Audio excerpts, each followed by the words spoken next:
What's the key inspiration? Why does it have to be, owning the SAT tutoring business? The main inspiration has to be money.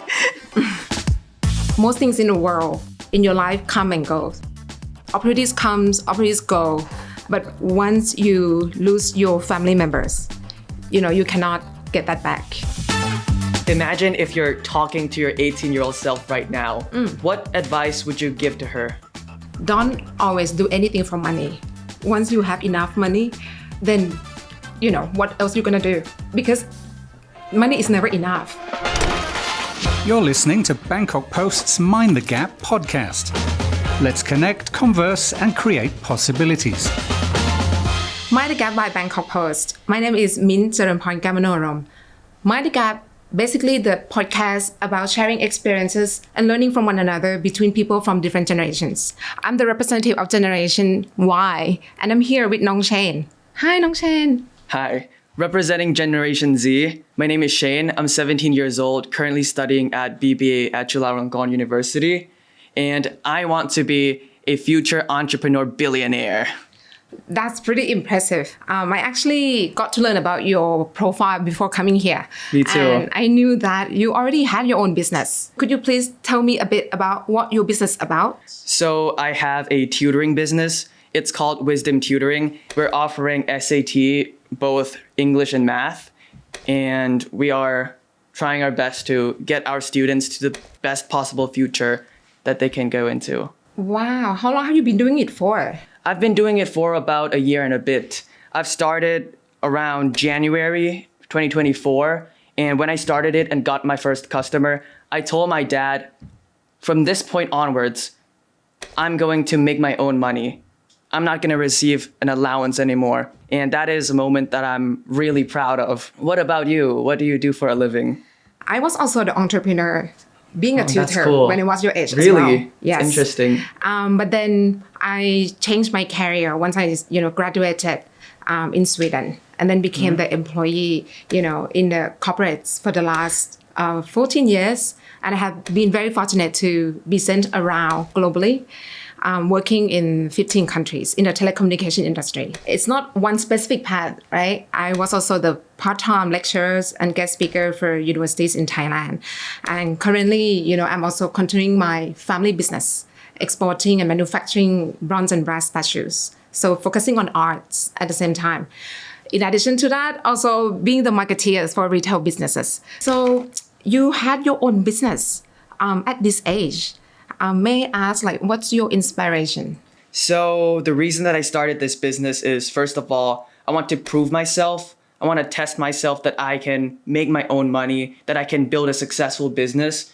And it's also my dad as well that pushed me to start my own thing. He always wanted me to be an entrepreneur. At first, when I started my business, I was absolutely trash at teaching. It was not good.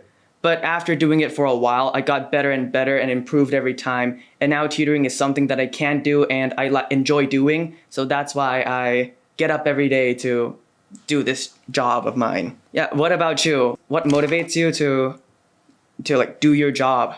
At this age, right, I would say it's the ability to wake up and know that you are useful. I find myself motivated when I'm valuable for the people around me, my friends, my families, the universities you belong to, the company you work for. Yeah, so basically, that gets me to wake up every day. I believe you start your own business pretty early, right? It is early. Pretty young, yeah. It is early. You probably have made a lot of struggles yourself. Can you share what struggles that you had recently? I would say the main struggle is time management right now because I'm in both university and I'm also doing a side job, which is tutoring. I have a lot of obligations. I have exams coming up. I have to study in class. I have to go out with my friends. And especially during the peak season of the tutoring business, which is when people are going to apply for universities, I basically taught every day. So it's going to be quite hard to, fulfill all the responsibilities that I have and be able to manage both relationships, both studying and also my own business at the same time. And what about you? Over your career, what is the biggest struggle that you have to go through and how did you solve it? once you grow up, the most difficult thing for you would be, I think, the loss of your family members. Yeah, because, most things in the world, in your life, come and go.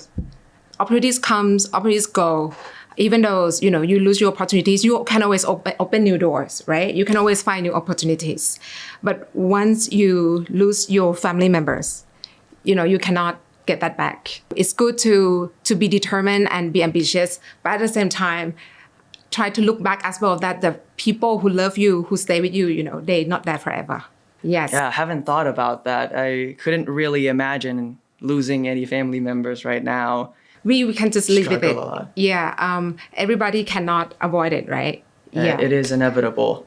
Yeah, so basically that's my struggle. We already talked about, what keeps you motivated. What's the key inspiration? That's something I want to hear. Like, apart from being independent, making your own income, why does it have to be, owning the SAT tutoring business? Like the main inspiration has to be money. That's okay. So yeah, like I love helping other people. But we need money to survive. But yes, we do need money to survive. And I have a main goal in life, which is I want to be a millionaire before I turn 18. I have around 6-7 months left for that before I turn 18. And I'm gonna try my best to achieve the goal. This is like my main goal for this year. And the best way for me to do it is through tutoring and through growing this business and making income from that. Running business on your own, I believe, require a lot of different skills. What do you think are the critical skills that you think you needed for this business? The first thing that comes to my mind is public speaking. Like communication is one of the most important skills in life in general, because every day when we go outside our house, we have to communicate with other people. So it's one skill that every single work needs. If I have to develop one skill, it would be communication. Because communication... You're already good. You're very good at communication. Thank you. It's not just something that you can just snap your fingers and it's natural. You have to try to talk with a lot of people often, try to have conversations, go up on stage, watch yourself speak, is gonna propel this skill by a lot. What about you? What skill do you think is the most important that you have learned? In my opinion, there are basically two required critical skills, at least for my own self. One would be self-learning. Self-learning. Yes, because as you know, there are new technologies coming up every year, right? And AI have already become the assistant or already replaced some jobs in the market. And that means some knowledge become obsolete. So you need to know how to learn new skills yourself, because you cannot have lecturers, mentors everywhere you go, right? You need to know what to read, the right questions to ask. Yeah, so self-learning is pretty important. I agree. Yeah, the second skill would be people reading skill or people skills. People skills. Yes. The thing is that people are different. Different people have different expectations, right? So I think understand what are their values, what are their cultures. It helps you, become well prepared. So people skill, being able to work with other people, understand them. So self-learning and people skills. How do you see yourself in the next 5 years or in the next 10 years? I don't think I can answer it right now because the future is unknown. The only thing we can expect for the future is that we cannot expect anything for the future. If I have to say right now, I would say in the next 5 or 10 years, I'm gonna be on a luxury yacht with a beautiful woman, wearing designer clothes, and I'm gonna be very rich. Really? Yes, that's what I imagine in the future. And I'm going to be doing something that is gonna change the world. You get what you ask for. Yeah, I hope I do. And I have no doubt in my mind that I'm gonna be successful. I've never doubted myself. Sometimes I actually think like, statistically, it's very unlikely for a person to become a billionaire. But even then, I've never once thought to myself that, oh, this is impossible. I'm not gonna be able to do that. Just never happened. Imagine if you're talking to your 18-year-old self right now. What advice would you give to her? I would basically tell her what I've been told when I was 18, which I didn't understand back then, but now I totally got it. Don't always do anything for money, because money can keep you doing things for a certain period of time. Once you have enough money, then what else you're gonna do, right? Because money is never enough. When I was 18, I also set my goals. I want to make this much amount of money in 2 years. Bought the first house, when turning early 20, the second house, when mid 20s, but it's never enough. And once you reached it, then you have the question, what should I do next? Then my advice would be, enjoy the journey. It's good to be ambitious because it's fun to be ambitious and follow your dreams, right? It's fun. Yeah, but try not to pursue only materials. But ensure that you enjoy experiences along the way. Enjoy the journey, right? Because the journey always more fun and more enjoyable than the destination. I totally agree with that. Like the way that I imagine my life, right, is I want a life that if I have to replay back, like watching a movie, I would have fun watching and I would be proud of it. Yes. So that would be my advice, because at the end, if you have money, what do you want to spend it on? I think experiences really matter. But trust me, when I was 18 and my mentor said that to me, I was like, he doesn't need money because he had a lot of money, right? That's why he can say so. Yeah. But as time passed by, I realized, yeah, that's true. That's something that money cannot buy, which is your hobbies, your experiences, your journey, friendship, right? Yes, your relationships. Yes. So that's basically my little advice. But yeah, you're doing a great job. Really, really. Can I get the name of your business? Like, what's the name? Wisdom Tutoring. Okay, I believe we have touched, most serious topics, growth with purpose already.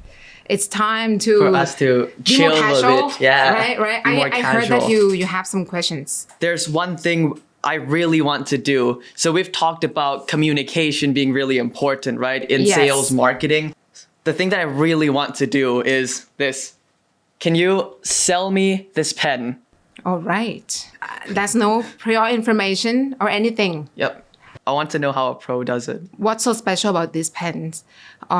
These pens, the inks are organic. There's no chemical. Thing is, if you buy it today, there are only 100 available. 55 pens already sold, 45 left. And if you buy it today, there's a discount available. The thing is, why would I need this pen? Because usually everything I do is digital now. I use an Apple Pencil. So why would I need a physical pen for? The psychologist advised that if you want to improve your memory, at least by 24%, you need some movement through your body. That's why, chewing gums are produced. They claim that 24% of your memory, increased if you move your mouth or if you move your hands. So that's why I think pens at least are more useful than digital pens. Physical pens are still needed. When you want to create memory, you need to write things down. And when you write things down, when you look at the contents you write, your memory can be remembered. Photographic memory. Why this pen in particular? Why couldn't it be any other pen that is cheaper? Depends on who are we selling it to, right? It's selling to any students who want to pass or get high score, of the SAT exam. Once you buy this pen, it's not only your pen, but you get this pen produced and signed basically by the SAT scholarship owner. Did you get a scholarship as well? I heard you get scholarship. Yeah, I did get a scholarship for Chala. The thing is, my point is that the price is not crucial when you're selling things. It depends on who you sell it to. So what techniques or tactics did you employ when you were selling this pen to me? The first is I identify the problem. Many people said that, one of the pain points using pen is it's dirty because of the ink and sometimes it's smelly, right? So that's why I make the ink organic and it's safe for you. Second, you need to create a push factor for buyers, which is a sense of scarcity, a sense of urgency. Yeah, urgency. You need to buy it now, right? Buy it as soon as possible because it's not always available. I think this is really a powerful tactic, especially when you go to any OTA platform, when you want to book tickets or accommodations. They kept saying 3 seats left, 3 rooms available with this price. Actually, that might not be true, right? But it makes you feel like you need to book it now. Otherwise, it's going to become more expensive. That's a great psychology tactic. I also really like the thing where you associated this pen to having better memory and getting better grades in exams as well. Because, for students, being able to remember your notes is very important, right? Yes. So if you can associate having this pen with solving that pain point, it's going to really motivate someone to think twice about buying the pen. Yes. In marketing, right? Whenever company or brands sell products, they said that there are 3 benefits you should demonstrate. One is the functional benefits, what the pens can do. Second is social benefits. It's the pen that basically you use it for what, right? With your friends, right? With your teachers. Last is emotional benefits. It reminds you of, your past experience, what exam you took. So, and usually people are willing to pay more if it gives you emotional benefits. That's true. People buy stuff through emotions. Yes. And actually if you focus on emotional benefits or social benefits, sometimes you don't need to think about price that much. That's true. Because when I buy an iPad, for example, I don't really care too much about the tech inside, but I care about buying something that would, make me productive. I care about the security. I care about having, a device that everyone else also uses to fit in. So yeah. Speaking of marketing, since you're an expert in marketing, I have another game for you. So what I'm gonna do here is I'm going to talk about some industries, right?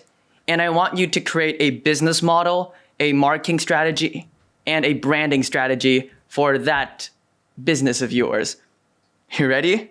Okay. So if you're going to open a restaurant business right now, how would you do it? Definitely the most important thing for opening a restaurant is choosing the right locations. You need to ensure that there's enough people traffic walking, passing by. Second question would be, who are they? Who are you selling the products to? If you have a sizable market, there's enough population or customer who come to your restaurant and you know who they are, how old are they? Are you targeting the family? Are you targeting the whole family selling, unhealthy or healthy food, right? Then secondary question you can ask, what you want to sell. So just to summarize, number 1 is understand the market, choosing the right location, which is the place. Second is the people who you're selling it to. Third is the product. What products could satisfy the needs of your customers, right? And definitely last is marketing. You need to drive people to your store, right? You need to make it visible. What about if it's a tutoring business like my own? What marketing strategy would you use to elevate the sales and revenues in this kind of business? What is the current unique selling point of your business? So yeah, the unique selling point is actually Wisdom Tutoring offers tutoring in English. And additionally, what we want to offer is tutoring service that gets people's scores go up really fast. And if you're able to get the score within 1-2 months, then that's actually much more worth it than spending 5-6 months not being able to improve your score. So yes, the main unique selling point for Wisdom Tutoring is 3 things. First of all, it's teaching in English. Then there's about, the efficiency, being able to get your scores really fast, and also the quality. Let's say if other people say, there are also other tutoring schools that delivering the same value. Basically, good quality, right? Efficiency, right? Then again, I ask the same question. What do you think is your unique selling point? I would say the biggest one that I don't really see other people doing is teaching in English, because most tutoring services out there, except for a really few, are all teaching in Thai. So for the value that we are giving, we're giving really good value for the price that we offer. So I think that's our best unique selling point for Wisdom Tutoring. One more question. You took the SAT yourself, right? Yes, I did. Yeah, and you're the tutor yourself. Yes, I did. And when you took the exam, did you study yourself? Yes, I did. I studied myself. Definitely. I did not go to any other institute. Cool. So to me, I would say your unique selling point, from my humble opinion, would be, if you want to be the best, learn from the best. And you basically took the SAT yourself. Yes. You know how to take exam. You know what to study, right? No need to take the detour. learn from the right person. You can share real experiences and pain points to your learners, right? So I think that's the big selling point. So yeah, like the personal brand as That's well, right? correct. That's correct. Selling myself. This is definitely an X factor for wisdom tutoring.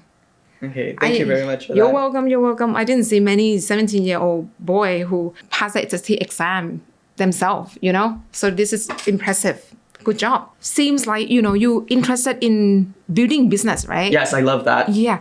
May I ask, like, what entertains you? Because building business or doing business actually can make you stressed. There needs to be sometimes that you feel stressed out and you want to get out of your work, you know?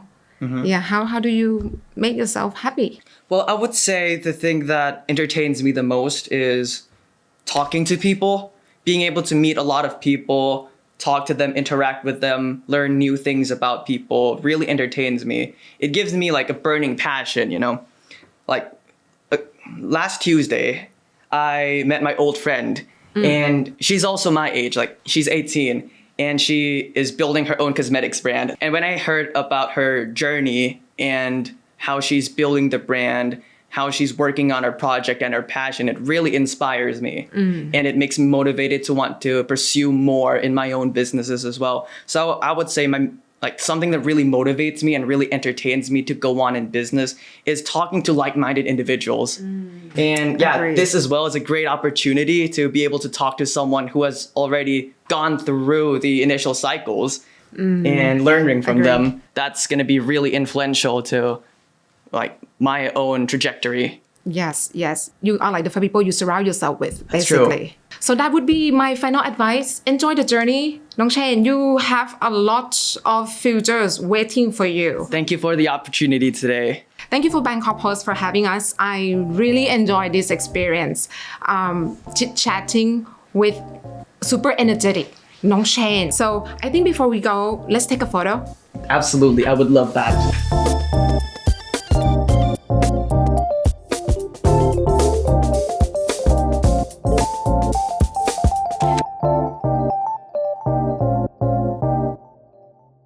Don't just listen, be a part of the conversation. Join our podcast and let's grow together. Don't forget to subscribe, share, and comment. See you in the next episode.